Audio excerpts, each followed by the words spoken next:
स्वागत है आप सभी का संकल्प परीक्षा पर। आज बीपीएससी टीआरई के सोशल साइंस में हिस्ट्री के क्वेश्चंस को हम करने वाले हैं, जो कि 26 अगस्त को फर्स्ट शिफ्ट में आए हुए क्वेश्चंस हैं। तो इससे आपके क्वेश्चंस की डिफिकल्टी लेवल जो है वो आपको पता चल जाएगी कि आपके एग्जाम में कैसे क्वेश्चंस आने वाले हैं। तो आप वीडियो को लास्ट तक जरूर देखिएगा, इससे आपको बहुत ही फायदा मिलेगा। तो चलिए करते हैं हमारा पहला क्वेश्चन। सिंधु घाटी सभ्यता के प्रमुख नगर का नाम क्या है जिसका पश्चिम एशिया से व्यापारिक संबंध था? रोपड़, संघोल, कालीबंगा या उपर्युक्त में से कोई नहीं। तो ऑप्शन नंबर सी आपका करेक्ट हो जाएगा। कालीबंगा से संबंध है। कालीबंगा जो है यह कहाँ पे? घग्गर नदी पे के पास स्थित है, जो कि अभी कहाँ है? जो कि वर्तमान में राजस्थान के कौन से जिले में? राजस्थान के हनुमानगढ़ जिले में स्थित है। और यह जो है इसकी जो खोज है वो किसने की थी कालीबंगा की? तो खोज की थी इतालवी इंडोलॉजिस्ट ने। इतालवी इंडोलॉजिस्ट ने इसकी खोज की थी। और यह किस चीज़ के लिए और भी प्रसिद्ध है?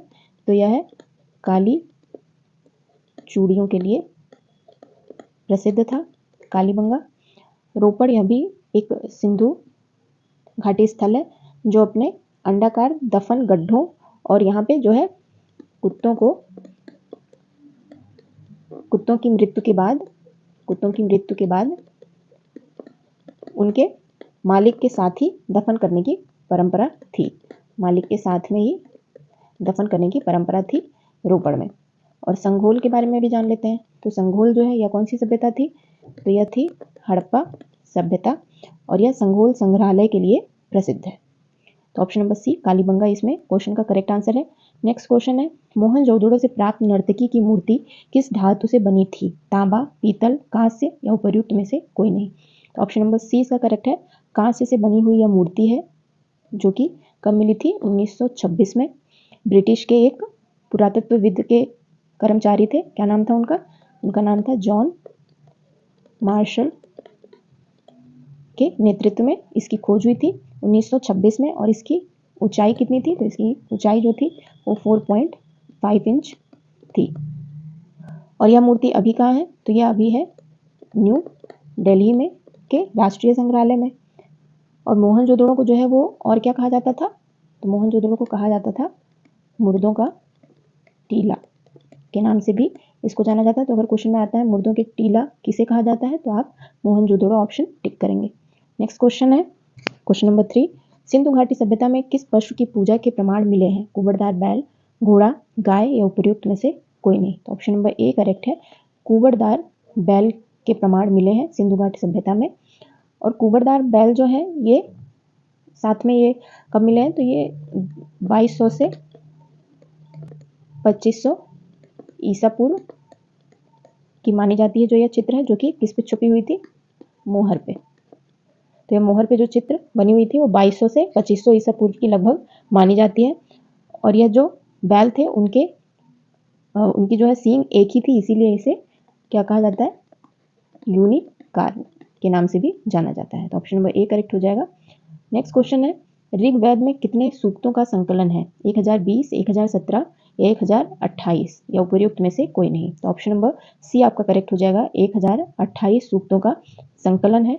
और टोटल कितने? 10 मंडल। ऋग्वेद में टोटल 10 मंडल और जो है 1028 सूक्त, जिसमें कि वाल्खिल्य ग्रंथ के 11 सूत्र भी साथ में है। और कितनी? 10,462 क्या है? ऋचाएं भी शामिल हैं। तो 10 मंडल और 1028 सूक्त और 10,462 ऋचाएं इसमें शामिल हैं। और वेदों की संख्या कितनी है? तो वेदों की संख्या होती है 4। कौन कौन सी? पहला तो हो गया ऋग्वेद, फिर हो गया आपका यजुर्वेद, उसके बाद आता है तीसरा है सामवेद और चौथा है आपका अथर्ववेद। तो ये 4 ग्रंथ हैं जिनके नाम आप नोट कर लीजिएगा। नेक्स्ट क्वेश्चन है कि किराता अर्जुनीय किसने लिखा था? भट्टी, शूद्रक, कालिदास या भैरवी। तो ऑप्शन नंबर डी आपका करेक्ट हो जाएगा, भैरवी। नेक्स्ट क्वेश्चन है, वैदिक काल में प्रयुक्त पुर का अर्थ है दुर्ग, व्यापार, बाजार या उपर्युक्त में से कोई नहीं। तो ऑप्शन नंबर ए करेक्ट है। पुर का जो अर्थ है वो दुर्ग से है। दुर्ग का मतलब होता है कि किला, जो किलेबंद बस्ती के संदर्भ में आप कह सकते हैं पुर का जो प्रयोग होता था। और वैदिक काल को आमतौर पर कितने चरणों में विभाजित किया गया है? तो वैदिक काल को 2 चरणों में विभाजित किया गया है। पहला कौन सा है? तो पहला है प्रारंभिक वैदिक काल। प्रारंभिक वैदिक काल जो कि कब से कब तक का माना जाता है? तो यह 1500 ईसा पूर्व से लेके 1000 ईसा पूर्व तक माना जाता है। और दूसरा है उत्तर वैदिक काल। उत्तर वैदिक काल का जो समय है वो लगभग 1000 ईसा पूर्व से 600 ईसा पूर्व तक माना जाता है। साथ में आप ये भी याद रखिएगा। नेक्स्ट क्वेश्चन है, ऋग्वेद में तक्षण किसे कहते हैं? बढ़ई, लोहार, कुम्हार या उपर्युक्त में से कोई नहीं। तो तक्षण जो है वो कहा जाता था ऋग्वेद में बढ़ई को, जो कि लकड़ी का काम करता था। नेक्स्ट क्वेश्चन है, मौर्यकालीन काकड़ी किस धातु के बने सिक्के थे? तांबा, लोहा, चांदी या उपर्युक्त में से कोई नहीं। तो ऑप्शन नंबर ए करेक्ट हो जाएगा। काकड़ी जो है यह बना हुआ था तांबे का, और इसमें जो सिक्के में होता था अक्सर एक तरफ होता था हाथी, एक तरफ हाथी और रेलिंग में पेड़ लगे आकृति होती थी साथ में, और दूसरी तरफ जो है वो ब्राह्मी लिपि में शिलालेख लिखे होते थे। नेक्स्ट क्वेश्चन है, विश्व का पहला गणतंत्र वैशाली में किसके द्वारा स्थापित किया गया? मौर्य, नंद, गुप्त या लिच्छवी वंश? तो ऑप्शन नंबर डी करेक्ट हो जाएगा। लिच्छवी वंश के द्वारा सबसे पहला गणतंत्र वैशाली में स्थापित किया गया। लिच्छवी जो एक साम्राज्य था जो लगभग 400 से 750 ईस्वी तक आधुनिक नेपाल की काठमांडू घाटी में स्थित था। ऑप्शन नंबर डी आपका करेक्ट हो जाएगा। नेक्स्ट क्वेश्चन है कि कौटिल्य का अर्थशास्त्र कितने अधिकरण में विभाजित है? 11, 12, 14 या 15? तो ऑप्शन नंबर डी करेक्ट है। 15 अधिकरण में यह विभाजित है। और साथ में जैसे 15 अधिकरण यानी कि और 150 क्या थे इसमें? अध्याय थे और 180 विषय थे। साथ में आप याद रखिएगा तो क्या हो गया? 15 अधिकरण, 150 अध्याय और 180 विषय में यह जो है विभाजित था। और चाणक्य को ही कौटिल्य या और किस नाम से जाना जाता था? विष्णु गुप्त के नाम से जाना जाता था। ये क्या थे? एक शिक्षक और साथ में अर्थशास्त्री और मौर्य साम्राज्य के संस्थापक जो थे चंद्रगुप्त मौर्य के राजनीतिक सलाहकार भी थे। तो ऑप्शन नंबर डी आपका करेक्ट हो जाएगा 15। नेक्स्ट क्वेश्चन है, इल्तुतमिश ने बिहार में अपना प्रथम सूबेदार किसे नियुक्त किया? एवज, नसीरुद्दीन महमूद, अली मर्दन या मलिक जानी? तो ऑप्शन नंबर डी करेक्ट है। मलिक जानी को इल्तुतमिश ने बिहार का पहला राज्यपाल या फिर सूबेदार नियुक्त किया था। नेक्स्ट क्वेश्चन है, बिरसा मुंडा का कार्य क्षेत्र कौन सा था? चंपारण, रांची, बलिया या उपर्युक्त में से कोई नहीं। तो बिरसा मुंडा का जो कार्य क्षेत्र था वह रांची में सक्रिय थे। बिरसा मुंडा कौन थे? तो यह एक भारतीय आदिवासी स्वतंत्रता सेनानी थे जो कि मुंडा जनजाति से बिलोंग करते थे। ऑप्शन नंबर बी करेक्ट है। इनका जो कार्य क्षेत्र था वो रांची था। नेक्स्ट क्वेश्चन है कि वर्ष 1857 की क्रांति के बिहार के नेता थे मौलवी अहमदुल्लाह, तात्या टोपे, नाना साहिब या कुंवर सिंह? तो कुंवर सिंह जो है ऑप्शन नंबर डी करेक्ट है। यह बिहार में 1857 के भारतीय विद्रोह का इन्होंने नेतृत्व किया था। तो ऑप्शन नंबर डी आपका करेक्ट हो जाएगा। नेक्स्ट क्वेश्चन है, मगध की प्रथम राजधानी कौन सी थी? पाटलिपुत्र, वैशाली, गिरिव्रज, राजगृह या उपर्युक्त में से कोई नहीं? तो ऑप्शन नंबर सी करेक्ट हो जाएगा। जो मगध की प्रथम राजधानी थी वह थी गिरिव्रज राजगृह। और साथ में आप याद रखिएगा कि जो प्राचीन शहर पाटलिपुत्र है इसकी स्थापना कब हुई थी? तो 5वीं शताब्दी ईसा पूर्व में हुई थी। और किसने की थी? अजातशत्रु ने की थी। नेक्स्ट क्वेश्चन है, उस स्रोत का नाम बताइए जिसमें पाटलिपुत्र के प्रशासन का वर्णन उपलब्ध है। दिव्यादान, अर्थशास्त्र, इंडिगा या उपर्युक्त में से कोई नहीं। तो पाटलिपुत्र के प्रशासन का जो वर्णन है वो हमें ऑप्शन नंबर सी करेक्ट हो जाएगा, इंडिका में मिलता है। सेल्यूकस द्वारा जो है वो चंद्रगुप्त मौर्य के दरबार में भेजा गया जो क्या था, यूनानी राजदूत था। कौन? मैगस्थनीज। मैगस्थनीज जो था यह पाटलिपुत्र में रहता था और इसी की कृति है इंडिका, जो मौर्य काल के साम्राज्य के प्रशासन और अर्थव्यवस्था पर लिखी गई है। नेक्स्ट क्वेश्चन है, मदद ए मस्क मुगल प्रशासन में किससे संबंधित था? चुंगी कर, विद्वानों को दी जाने वाली राजस्व, मुक्त भूमि, सैन्य अधिकारियों को दी जाने वाली पेंशन या उपर्युक्त में से कोई नहीं। तो मदद ए मस्क जो था ऑप्शन नंबर बी करेक्ट है। किसके लिए प्रसिद्ध संबंधित है? तो यह विद्वानों को दी जाने वाली राजस्व मुक्त भूमि से संबंधित है। नेक्स्ट क्वेश्चन है, पूना समझौते का उद्देश्य था, जिसे पूना एक्ट भी के नाम से जाना जाता है, हिंदू मुस्लिम एकता, दलित वर्ग का प्रतिनिधित्व, राजाओं का विशेषाधिकार देना या उपर्युक्त में से कोई नहीं। तो ऑप्शन नंबर बी करेक्ट हो जाएगा, दलित वर्ग का प्रतिनिधित्व पूना समझौते का मुख्य उद्देश्य था। और यह कब हुआ था? इस समझौते पर हस्ताक्षर कब हुआ था? तो यह हुआ था 24 सितंबर 1932 में इस पर हस्ताक्षर हुआ था। किसके बीच में? तो ये हुआ था बी आर अंबेडकर और गांधी जी के बीच में यह समझौता हुआ था। इसके अनुसार 10 साल की अवधि के लिए यह हस्ताक्षर हुए थे कि जिसके बाद अगर आवश्यक हो तो इसकी और भी आगे बढ़ा दिया जाएगा, लेकिन जब हस्ताक्षर हुए थे तो यह 10 साल के लिए इस पे हस्ताक्षर हुए थे दलित वर्ग के लिए। नेक्स्ट क्वेश्चन है, जंतर मंतर का निर्माण किसने किया था? अकबर, शाहजहां, शिवाजी या महाराजा सवाई जयसिंह द्वितीय?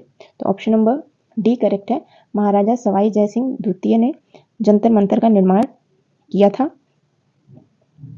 तो ऑप्शन नंबर डी करेक्ट है। नेक्स्ट क्वेश्चन है, वंदे मातरम के रचनाकार कौन थे? बंकिम चंद्र चटर्जी, सरोजनी नायडू, रविन्द्रनाथ टैगोर या उपर्युक्त में से कोई नहीं। तो ऑप्शन नंबर ए करेक्ट है, बंकिम चंद्र चटर्जी ने वंदे मातरम का रचना किया था।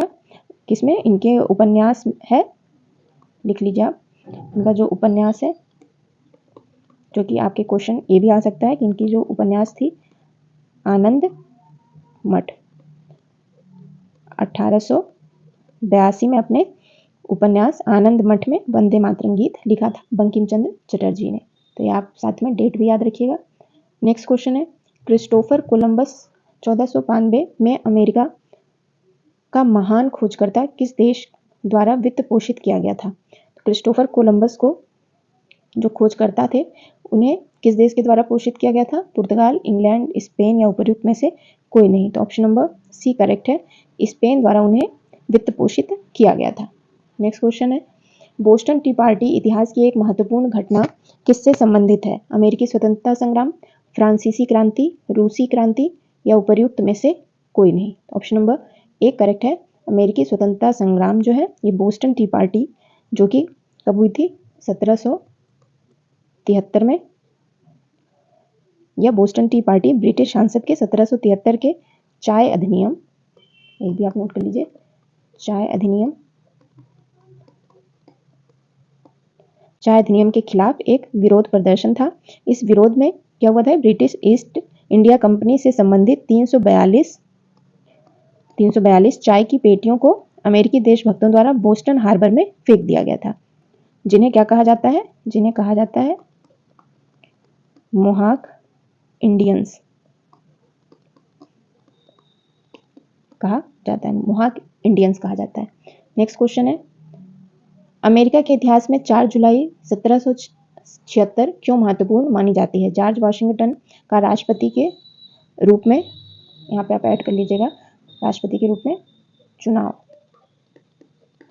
या फिर दास प्रथा का उन्मूलन, अमेरिकी स्वतंत्रता की घोषणा या उपर्युक्त में से कोई नहीं। तो ऑप्शन नंबर सी करेक्ट हो जाएगा, अमेरिकी स्वतंत्रता की घोषणा जो है ये 4 जुलाई 1776 में की गई थी, इसलिए यह एक महत्वपूर्ण दिन माना जाता है।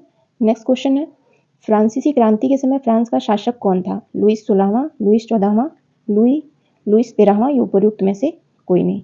तो ऑप्शन नंबर ए करेक्ट है, लुईस 16वां जो है वो फ्रांसीसी क्रांति के समय फ्रांस के शासक थे। नेक्स्ट क्वेश्चन है, औद्योगिक क्रांति के दौरान सूती वस्त्र उद्योग में क्रांति लाने वाली स्पिनिंग जेनी का आविष्कारक था? कौन था? जॉन के, सैमुअल क्रम्पटन या जेम्स हरग्रीव्स या उपयुक्त में से कोई नहीं। तो जेम्स हरग्रीव्स को जो है इन्होंने 1764 में, कब? 1764 में जेम्स हरग्रीव्स द्वारा तैयार किया गया था। इस मशीन ने क्या कताई प्रक्रिया को तेज कर दिया था और श्रम की मांग कम कर दी थी। तो ऑप्शन नंबर सी करेक्ट हो जाएगा। नेक्स्ट क्वेश्चन है 1831 में यंग इटली मूवमेंट, जिसका उद्देश्य था गणतंत्र स्थापित करना, किसके द्वारा प्रारंभ हुआ? ऑप्शन नंबर डी करेक्ट है, यूसेफ मैजिनी के द्वारा यह प्रारंभ हुआ। कब? 1831 में। तो ऑप्शन नंबर डी करेक्ट है। नेक्स्ट क्वेश्चन है जर्मनी के एकीकरण का वास्तुकार कौन था जो रक्त एवं लौह नीति पर विश्वास करता था? टेलीरैंड, ऑटो वॉन बिस्मार्क, मैटरनिख या उपर्युक्त में से कोई नहीं। तो ऑप्शन नंबर बी करेक्ट है, ऑटो वॉन बिस्मार्क जो है यह जर्मनी के एकीकरण के वास्तुकार थे जिन्हें रक्त एवं लौह नीति पर विश्वास था। तो ऑप्शन नंबर बी आपका करेक्ट है। अगर आपको वीडियो पसंद आ रही है तो वीडियो को लाइक जरूर कर लीजिएगा और आगे भी प्रश्नों से जुड़ने के लिए चैनल को सब्सक्राइब करना बिल्कुल मत भूलिएगा। नेक्स्ट क्वेश्चन है नवंबर 1941 में द्वितीय विश्व युद्ध में अमेरिका का प्रवेश मुख्यतः किसके कारण हुआ था? पर्ल हार्बर पर जापानी हमले के कारण, पोलैंड पर जर्मनी का आक्रमण, स्टालिन ग्रैंड का युद्ध या उपर्युक्त में से कोई नहीं। तो ऑप्शन नंबर ए करेक्ट है, पर्ल हार्बर पर जापानी हमले के कारण अमेरिका का जो प्रवेश है वो द्वितीय विश्व युद्ध में हुआ था। और यह हमला कब हुआ था? यह हमला हुआ था 7 दिसंबर 1941 को। नेक्स्ट क्वेश्चन है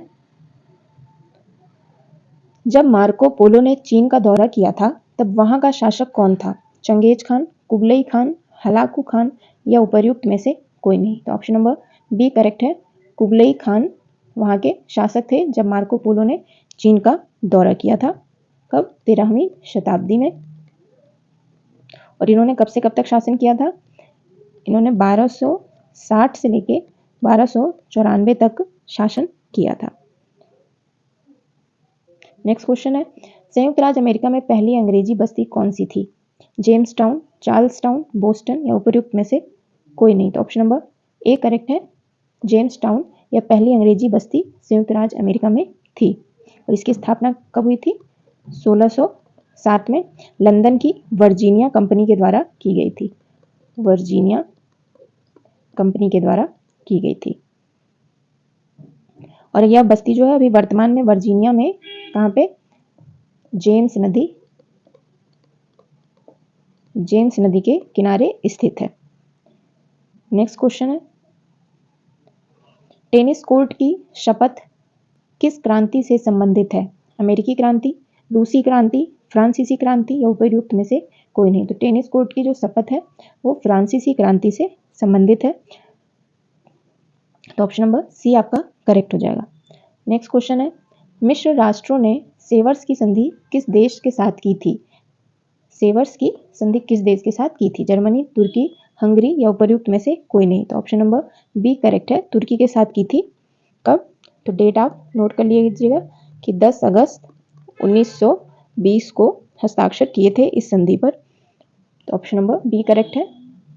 नेक्स्ट क्वेश्चन है 1733 में फ्लाइंग शटल मशीन आविष्कार किसने किया था? जेम्स हारग्रीव्स, जॉन के, एडमंड कार्टराइट या उपर्युक्त में से कोई नहीं। तो ऑप्शन नंबर बी करेक्ट है, फ्लाइंग शटल मशीन का आविष्कार जॉन के ने किया था 1733 में। तो ऑप्शन नंबर बी करेक्ट है। नेक्स्ट क्वेश्चन है किस संधि के द्वारा 30 वर्षीय युद्ध की समाप्ति हुई? ऑक्सबर्ग की संधि, वेस्टफेलिया की संधि, ट्रायोनोन की संधि या उपर्युक्त में से कोई नहीं। तो ऑप्शन नंबर बी करेक्ट है, वेस्टफेलिया की संधि के द्वारा 30 वर्षीय युद्ध समाप्त हो गया। और इसमें दो अलग लेकिन संबंधित समझौते शामिल थे। कौन कौन से? मुंस्टर की संधि और ओस्नाब्रुक की संधि साथ में इसमें शामिल थे। और यह जो संधि थी तो इन संधियों पर 1648 में बातचीत और हस्ताक्षर किए गए थे और उन्हें सामूहिक रूप से वेस्टफेलिया की शांति के रूप में जाना जाता है। ऑप्शन नंबर बी करेक्ट है। ये है आज के क्वेश्चंस जो कि प्रीवियस ईयर के क्वेश्चन है, बीपीएससी टीआरई के। तो अगर आप आगे भी इस सीरीज़ को देखना चाहते हैं तो चैनल को सब्सक्राइब करना मत भूलिएगा, क्योंकि अगर आप चैनल को सब्सक्राइब नहीं करेंगे तो आप आगे की वीडियो से नहीं जुड़ पाएंगे। और अपना कमेंट बॉक्स में कमेंट ज़रूर दीजिएगा। धन्यवाद।